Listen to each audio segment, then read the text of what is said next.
Hello viewers, যারা IR advance series colour প্রিন্টারের drum life check করতে চান, সার্ভিস মোডে ঢুকবেন। তাইভাবে সার্ভিস মোডে ঢুকিয়ে কপিয়ারে যাবেন।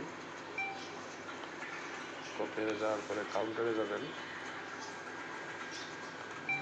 কাউন্টারে যাওয়ার পরে এলএফ মানে লাইভে যাবেন। তারপরে এখানে দেখতে পাবেন ড্রামের লাইভ। এখানে দেখতে পাচ্ছেন ইয়েলো, ম্যাজেন্টা, সায়ান এবং ব্ল্যাক। এটা পার্সেন্টেজ শো করবে। এভাবে দেখে আপনি ড্রামের এস্টিমেট দিতে পারবেন বা ড্রাম পরিবর্তন করতে পারবেন। এভাবে পরিবর্তন করবেন। আর যারা ইরোর ক্লিয়ার করতে চান, সার্ভিস মোডে ঢুকে ফাংশনে যাবেন। ফাংশনে গিয়ে ক্লিয়ারে যাবেন।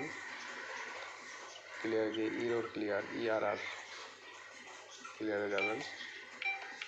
যাওয়ার পরে ইরোর ক্লিয়ার করবেন। তো দেখতে পাচ্ছেন আমি ইরোর ক্লিয়ার দেখা দিলাম। তো